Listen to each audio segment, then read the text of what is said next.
All right, so I was using Snagit, and is my screen recording? Yeah, it's still recording. Okay, it's not showing me on this screen. Anyway, so I was using Snagit, and Snagit crashed, so I have to start this video over. So we're at 2:22. That'll be easy to remember. So before, when you were talking about Paolo's tasks, where was it? Yeah. So you were talking. No, this is Renzi's. I don't know. I'm just trying to find the, yeah, right here. Now I'm getting things mixed up. So anyway, you were talking about, yeah, with these tasks with Paolo, you asked him about these ones that were red, and he responded, yeah, I'm working on them, I'll get them done. So on one hand, you're being a taskmaster and following up with them saying, get your tasks done. But more than that, here's what I would like to have happen. I would like you to train and help remind our team, such as Paolo and future people that we hire, to be really good communicators. So when I say that I don't want tasks to ever be read, what I'm saying is not that doesn't mean that a task can never take longer than the due date. What I'm saying is there needs to be communication to our clients, and a new date needs to be set. So if it's the 22nd and Paolo said, I'll be done with this on the 23rd, then the calendar date should have been changed to the 23rd, and Paolo could have made a note. So here's some examples. Paolo could get in there and say, I've really been swamped, but I'm now working on this task and it should be done tomorrow. And he changes the due date. That's it. Or it could be, this task has taken me longer than I thought. I'm about halfway done, and I should be done within the next 24 hours. And then that new due date is set. If we get to the new due date and the task turns red again, he'll say, I hit another snag, and it's going to take me another day, but we're now 75% complete. You can check my progress here. I should have the other 25% completed tomorrow, and he'll change the due date. So that's what I like. And here's kind of the logic behind that. If our clients are, it's a difference of our clients being happy or upset. And if we are reactive, they'll be upset. If we're proactive, they'll be happy. All right, so here's what I mean by that. Let me just verify. I had to do something with the recording. I want to make sure it's, well, what's going on? Oh, I hit play. Sorry about the technical difficulties here. Okay, I'm just not used to using Screencast-O-Matic. All right, so here's what I mean by that. If our clients will be happy if we're proactive, they'll be sad or disappointed, they'll be upset if we're reactive. If a client wants to have an update on their tasks, they might log into Trello or Slack and they'll see nothing there, and they'll see that the date has passed, and they'll be like, I wonder what's going on, and they might wait a little bit, and then a few hours later they come back and still see nothing done, and they're like, man, I never know what's being done. And so then finally they're like, all right, I'm just going to ask. I hate to be a pest, but I'm going to ask. And so they say, hey, what's going on here? Are you guys working on this? And then our response is, oh yeah, we're working on it. We're about halfway done, but we're reacting. We're responding or reacting to them asking us what the problem is. So that's being reactive, and in that case, our clients, no matter what we say or do, they're disappointed. So here's us being proactive. We could be taking the same amount of time on the task, but we log in to Trello, and Paolo in this case would say, give an update like I shared. He'll give an update, and then our clients, when they log in, they'll be like, oh, well, yeah, that makes sense. Yeah, no problem at all. And they're really pleased that we communicated with them. And then another day goes by and it's still taking longer, but we're proactive about it.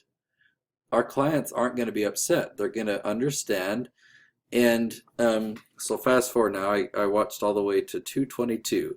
So up here you were talking about Renzi, and Renzi has a lot of red tasks.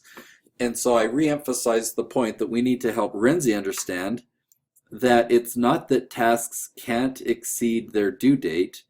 Some tasks are short and get done before they turn red, but other tasks are long. And you mentioned in the case of Enlightened Vegan that Ryan Bradshaw, that Renzi was waiting on information from him. So what should happen is Renzi went in there and he made a comment asking Ryan for new info, if I understand it right.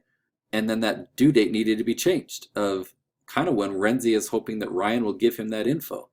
And if let's say he gave, he says, I'll give you 12 hours, just hoping that Ryan could respond within 12 hours. And if the task 12 hours later turned red again, then Renzi would go in there and say, hey, just following up, so the Renzi would make a comment and he would change the date again. Maybe he'd give him 24 hours, just to hopefully get that new information to him. And after 24 hours, if Ryan hadn't responded, the task is red again, then Renzi can comment one more time, or he can reach out and say, Ringo, can you try and communicate with him, or can you have Nate give him a call? Let's say finally Ryan responds. Renzi comes in here and says, all right, and he'll put a comment, all right, thanks, Ryan.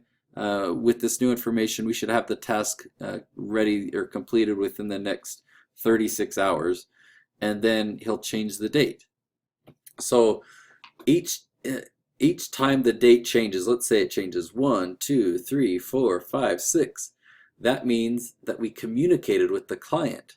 1, 2, we communicated 6 times. That's what I want. Is I want lots and lots and lots of communication, and it's okay to change the date. Every time we change the date, we're communicating why we're changing the date. We're giving an update of where we are and what the next steps are, what's expected. And so every time we change the date, we communicate. That'll make our clients happy. And so when I say that tasks should never be red, I really mean that. Even if we can't complete all the tasks on time, we just go in there and communicate, and then we change the date, and then we're all good. So I have to change screens for some reason to pause my recording, but then I'll watch more of your video and I'll come back. All right, so right at the end of the video, oh, by the way, when I hit play, you said, so maybe I should just ask Renzi to change the dates. And so, yep, that's obviously exactly what you should do. And the reason that I am telling you all this instead of telling Renzi or Paolo is because you're my right-hand guy. The more that I can explain to you the experience I want our clients to have, the more that you understand that, then the better job you'll be. And as we hire new people, I know that eventually we're going to get to the point where we grow and expand our web team. I'm considering more and more of just letting Riza go. I don't really get the same commitment to her work and to the company like we used to have from her. I'm still not decided on that. I'll appreciate more feedback from you on that. But in the future, we're definitely going to be growing. And so I just really want you to know really what we're going for, what the goals are, and how to make our clients happy. And that way you can assist me in getting people, our new team members, up to speed. And then you asked a question about my video shoot event, and man, it went great, but I made a huge mistake. And we were able to recover. We were able to make up for it and fix it, but I hope I never make that mistake again. So this event, we had 3 different rooms. It's a pretty complex thing to organize 3 different rooms and what's going on in each room and how to transition and how to get everything we need. So I had a friend come, the same friend that flew with me to Austin to put on that event, and he was filming interviews in one of the rooms. And he had done a lot. He had filmed for 2.5 hours, and he asked me how much, I've done a lot of recording. Is there enough space to, have I filmed enough, or is there enough space on the card lift? And the only way that I know to check, there's probably another way that I just need to learn, but when you go to reformat the card, it will tell you how much storage is being used and then ask you, are you sure that you want to wipe all this data out? So I thought, okay, I'll be really careful and I'll just cancel it. And I opened it up, I saw how much storage was left, and then it was weird. It's like I knew how risky it was, and I better not make a mistake, but yet my brain like kind of took control and just hit the OK button. Instead of canceling it, it hit OK and it formatted the disk. So I lost it all. I lost 2.5 hours of interviews. So I had to go and tell my clients the mistake that I had made, and they were very kind and forgiving and said, okay, we'll just do it again. So yeah, we had to repeat that. And the worst of it was that Chris had somewhere really important to be. He had, changed part of his schedule to come and help me film yesterday. And then I had to kind of ruin his afternoon and keep him around to redo the interviews that he'd already done. So I still felt really bad about that.